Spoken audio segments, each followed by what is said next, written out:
and welcome to this Palatinate interview with two very special people that we have today.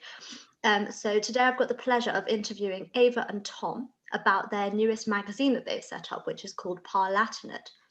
So without further ado, I'll let them each briefly introduce themselves and give a couple of sentences or a sentence about what Parlatinate is and your aim.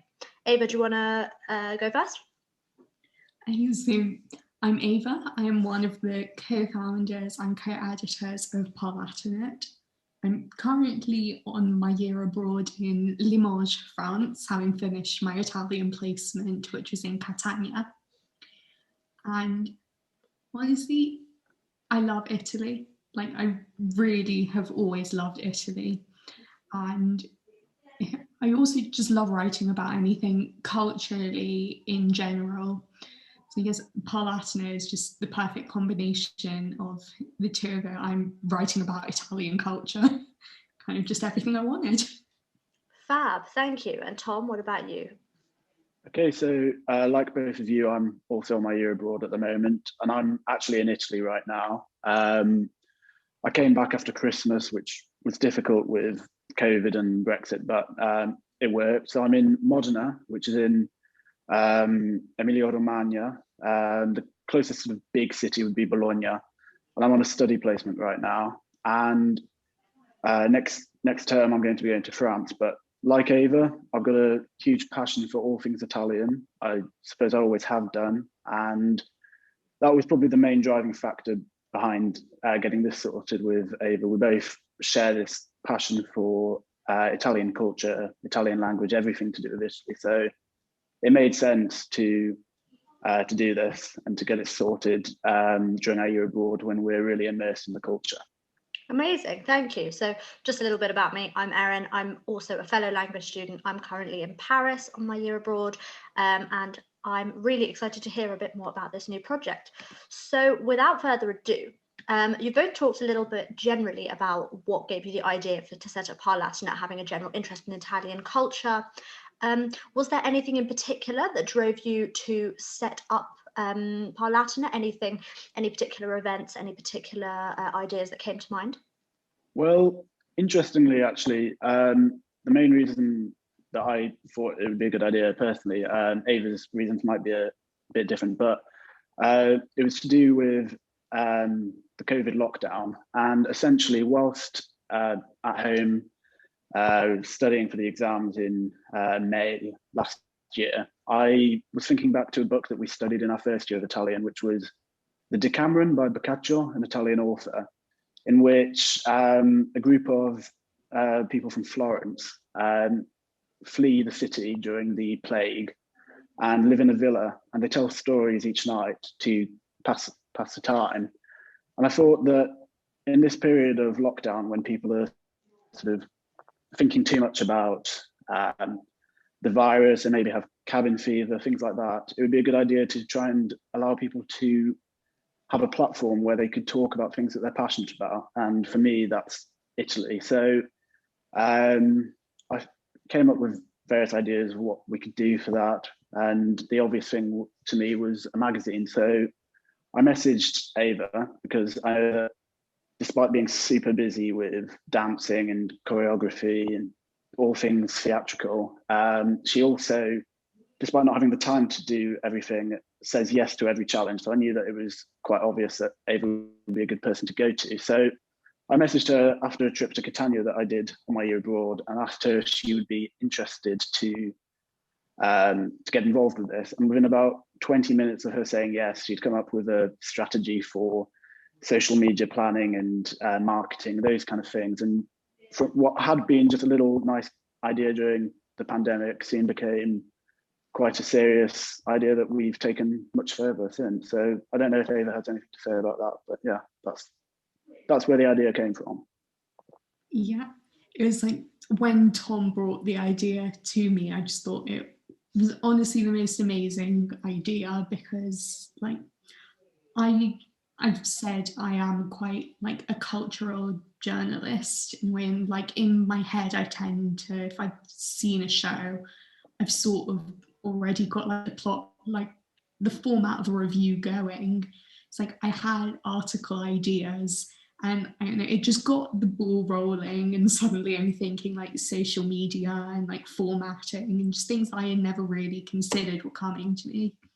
And yeah, that's kind of it. Fabulous, that's great. And so obviously you both talked about like the process of everything setting up.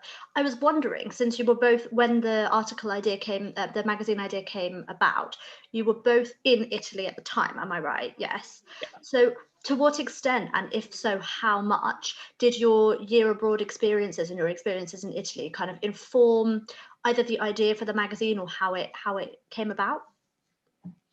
So I guess from being in Italy, I was learning so much that I would just never learn in a classroom.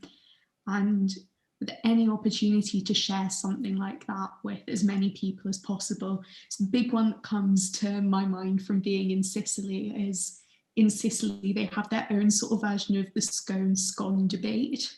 So everyone's like sort of heard of arancini, but if you haven't, they are rice, like risotto rice that's then filled with often like meat, vegetables, whatever, and then fried.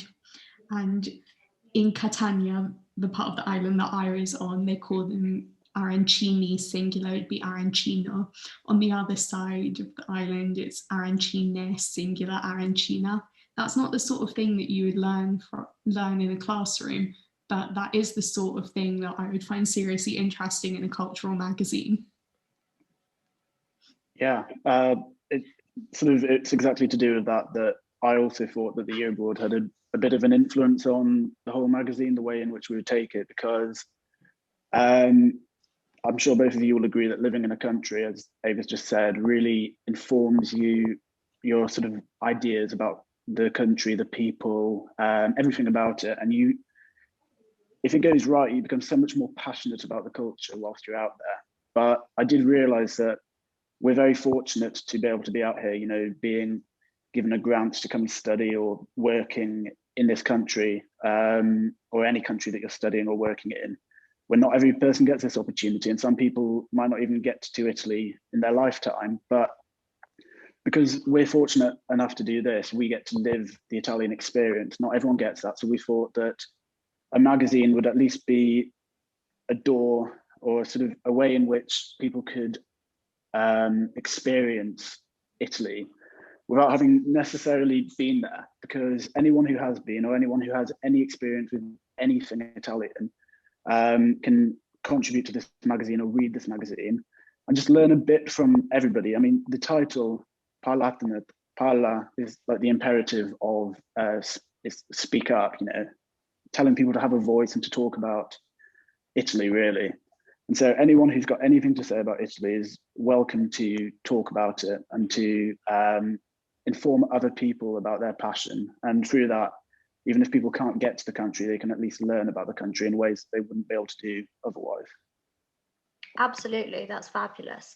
And I know that you guys spoke a little bit about the process of setting up. Is there anything you'd like to add about physically the process of setting up a magazine? I know a lot of students in Durham write for and edit for magazines, but how did you guys go about actually organising the launch of a new magazine? So we started with the simple thing of messaging friends that we knew who had an interest in Italy. That was an easy way to start. There are a lot of people that we know from our course who are interested not only in Italy, so not only people who are studying Italian, but people who are language students. We kind of assumed they would have some kind of passion for culture, and that might, if we were lucky, seep into the Italian culture.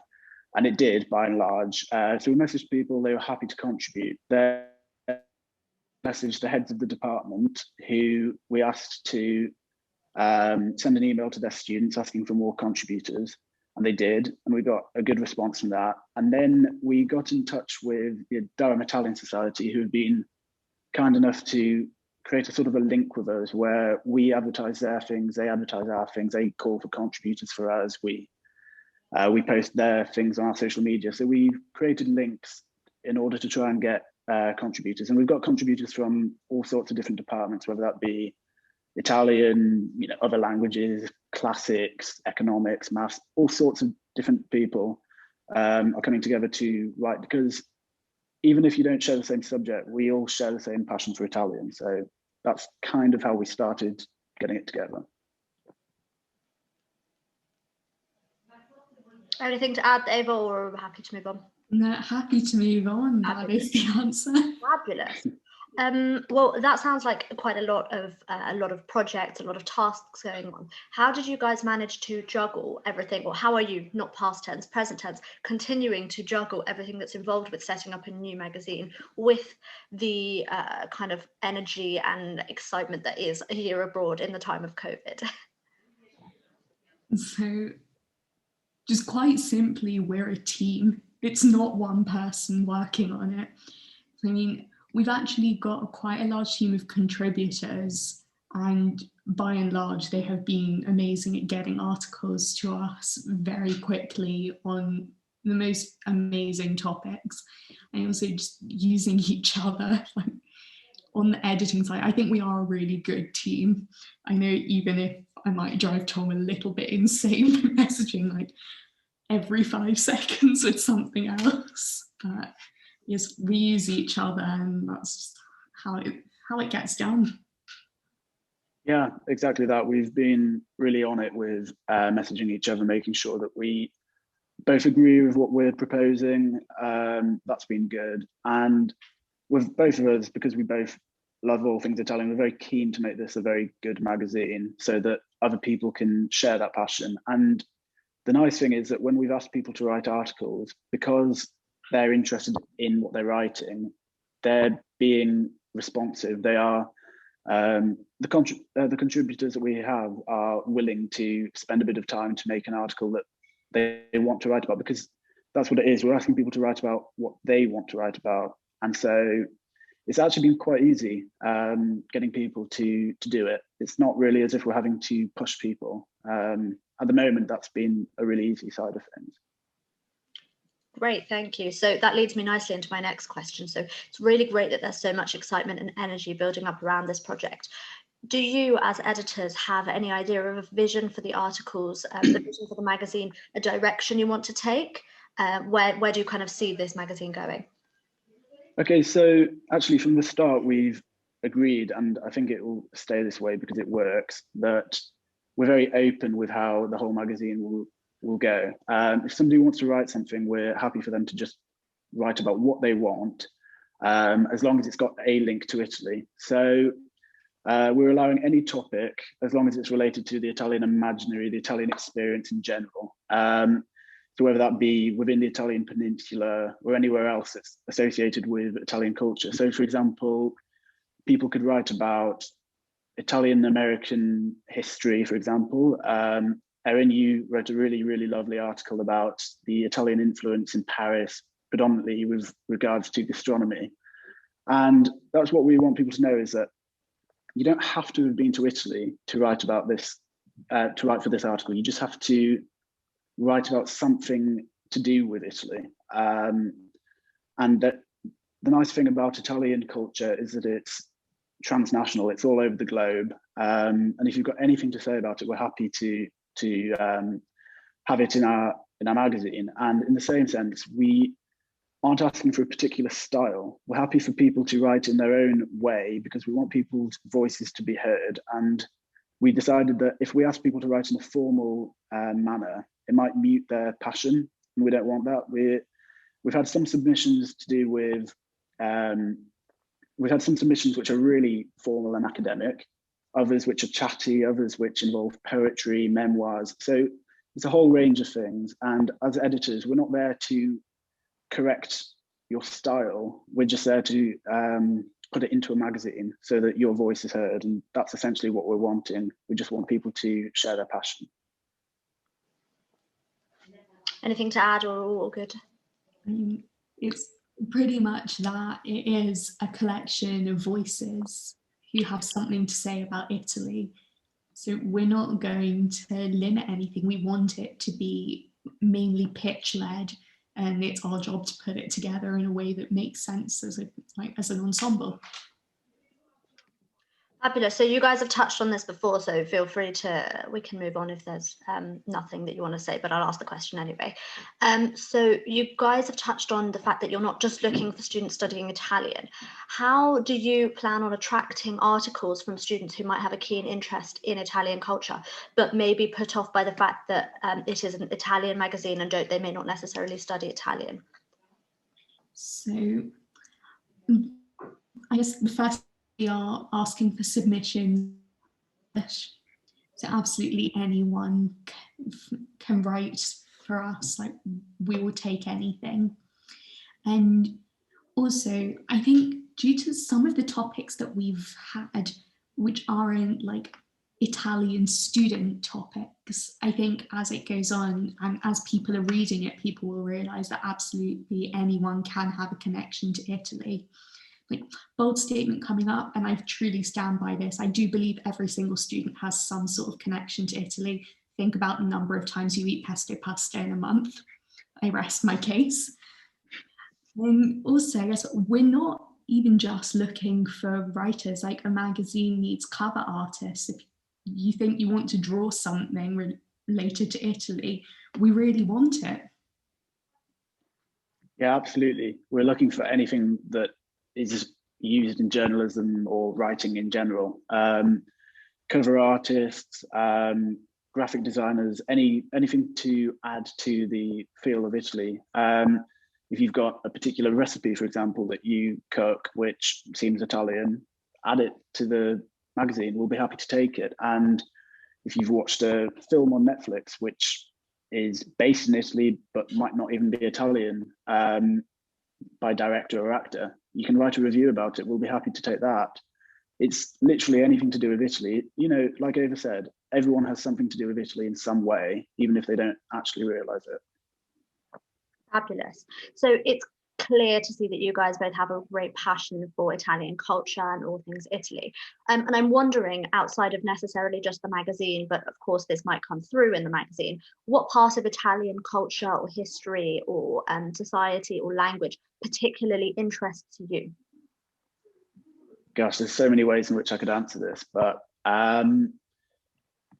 if I have to sum it up, it's just the way of life in Italy fascinates me. There's a word, sprezzatura, sort of created by Castiglione, an Italian author, which essentially describes the way in which Italians, or he talks about a courtier, but it's sort of become a part of Italian culture, have this way of living in which they just seem so cool and nonchalant about all the things they do. Even if they're really stressed, they don't show it. And I think you can see that when you're walking in the street in Italy. You'll be walking past a cafe and you see these waiters who are frantically running around. And I say frantically, but they don't actually look stressed. They're running around, picking up glasses and taking them away, but they look as if they're doing it so perfectly that it just seems easy to them. And I think in everything to do with this culture that I've experienced, and the nice thing as well is that everyone will have a different view of Italian culture. This is my experience of it, but everyone else will have a completely different view. It seems to me, and I live with 2 Italians at the moment, that life just seems so much, it's about enjoying life. A lot of the things that they do, it's about enjoying it. My flatmates are drama students and they live for drama. Drama isn't their subject that they have to pass an exam for. They live for the subject. And I really just love that about the culture. And then on the sort of, I wouldn't say basic level, but that sort of thing, Italian gastronomy, Italian art, Italian architecture, it's, you know, something that I feel not many people would be able to say is boring. If you've ever visited Italy, you'll know that it's full of artistic legacy. You can't miss it. And even when you walk around a city in England and you go to a district with a lot of Italian restaurants, for example, you will just see that in the restaurants, it's covered in art, it's covered in photos, the link to family is so strong. I just think that as a country and as a culture, Italian has something to offer for everyone. Formula One, music, art, whatever you're interested in, Italy has it and it does it well. So for me, that's a big big part of why I love Italy. Yeah, so I'd have to agree with a lot of that. And so my experience of coming to Sicily, like just seeing how Italy will welcome anyone, and that is definitely shaped by my experience on my year abroad, which has been absolutely incredible. But things like walking into an advanced level ballet class, not knowing anyone, sort of just about knowing the terminology, but I know it in English, like trying to work things out, and already I'm part of the family from the second I walked in. Like, if you're there, you belong there. If you're interested, you belong there. And that is the sort of aspect that I absolutely love. And also the sort of high culture elements, which are just beautiful. Like, I'm a massive theatre buff. Like, that is kind of how I got into it. Learning Italian in the first place was through theatre, in particular opera. Like, those are my big passions in relation to Italy. So as language students, and particularly as Italian students, why do you think it's so important to learn about different cultures, and specifically, why is it important to increasingly have interest in learning about other cultures? Yes, learning about other cultures, like, it's the way to build tolerance, the way to build like friendships and really strong foundations. And I think, again, looking to people who maybe don't feel they have an aptitude for languages, like, you will be accepted by anyone so long as you are interested. Yeah, learning about cultures just opens so many doors, and this isn't meant to be in that sort of you find yourself cringy way, but in many ways you do discover not necessarily new things that exist about you, but you just discover new things and can add them to your identity. So when you're in a new country, you'll see habits that exist that you don't see in your home country. And the more habits you see, the more you can pick and choose which ones you like and sort of create a mix match identity for yourself. So even though I'm from England and I don't have any Italian heritage in my family, I have started to feel that my identity is becoming a mix of both English and Italian, in the sense that I've chosen the parts of Italy that I think really work well, and the parts of, you know, an English identity or my English identity that I think work well for me, and you can sort of interweave them. And I think that just goes for every culture. You don't have to start deciding, you know, you don't have to be one identity. You can create many different sorts. And it's really interesting that wherever you go, you'll see a new behavior, you know, and there's no such thing as an Italian. An Italian from Modena is so different to an Italian from Catania. And everywhere you go, it's especially prominent, I suppose, in Italy, where the regions are really, really proud of, you know, people from a certain region are really proud of that region. But anywhere you go, you will learn something about a certain person. And from what you've learned, you can develop yourself on a personal level. But then on a more universal level, you can bring that to, like Ava said, tolerance. You might be able to learn from another culture. And I think in this day and age, with things having gone on, such as Brexit, people are probably benefiting when they're benefiting themselves when they engage with other cultures, because, you know, it's sharing tolerance, and I think that's an important thing. And then, considering that current political climate that we're in at the moment with Brexit, do you think that it's even more pertinent to be studying other languages, learning about other European cultures, perhaps? Anything to add there? Yeah, actually, interestingly, yesterday I had an interview with somebody in France for a job in Bordeaux, and he said to me one of the first things was that he was really interested in my application because I'm an English student who studies languages, and following Brexit, he thought that it was really pleasing to see somebody who wants to get involved with European culture. And that's not to be political. He was just very excited to see that despite having chosen to leave the European Union, European English students aren't deciding to cut all ties with Europe. And I don't think you even have to be a languages student to show that you want to learn new cultures. You just have to be engaging with them in any which way you can, whether that be reading, the French canon, for example. That helps with engaging in another culture, whether that be working on a vineyard in France or Spain, or studying in Germany. All of these things really help to keep the connections going, so that even if on a governmental level, England and the EU aren't connected, you can be on a personal level, and you can make so many friends through doing so. I've met so many incredible people on this Erasmus placement from Italy, Spain, France, Germany, and the more you know about cultures, the more you can relate to the people around you. So it allows for good social lives and things like that as well. So it's really a personal thing.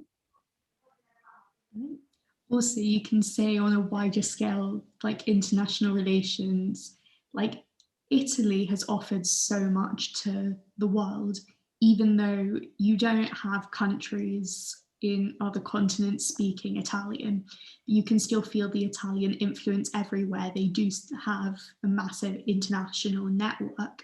I think with Brexit, it is important to be maintaining an international network, creating a stronger British cultural influence elsewhere for people to be able to dip in and out of. I think it is incredibly important. Yeah, all in all, I don't think it really is the political belief that you have towards Brexit. It's still a good thing to get involved in other cultures, regardless of what you think. You can make friends, and you can help to influence the way that day-to-day life is led just by being more cultural. So, yeah. Fab, thank you. So I would love to just bring this all back, and clearly you guys have thought lots about culture and thought lots about Italian culture and how you're going to engage people and how you're engaged yourselves. What advice would you give to anyone else considering setting up perhaps their own initiatives or their own student projects like yours, and also completely different ones as well? Is there any advice that you would give, something you've learned along the way? So where I would start is just go for it, put the idea out there and work out the practicalities later. Like, we've had the ideas long before we had the means to put them into practice.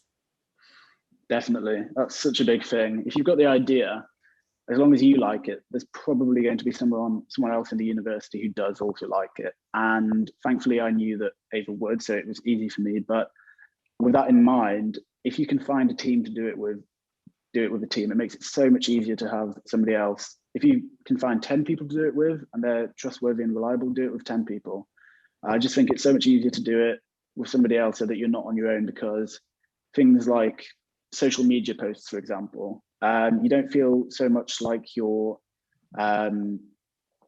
seeking attention if you're doing it with another person and it's a group idea. Whereas if you're doing it on your own, you might find yourself a bit intimidated by the whole process, as if you're trying to self-publicize. If you do it with a group, that whole feeling doesn't exist, and also it shouldn't exist anyway. As long as you know that you and somebody else will enjoy this idea of yours, go for it. Get involved with social media campaigns to try and publicize it, and just make sure that what you do is something that you're really engaged with, and it should be a success, at least for you and those who enjoy it. Fab. Well, thank you so much, Ava and Tom, for your time. It's been absolutely fabulous hearing about the magazine. And I myself, and I'm sure as everyone else, looks forward very much to reading the first edition. Thank you very much. We'll look to get it out soon.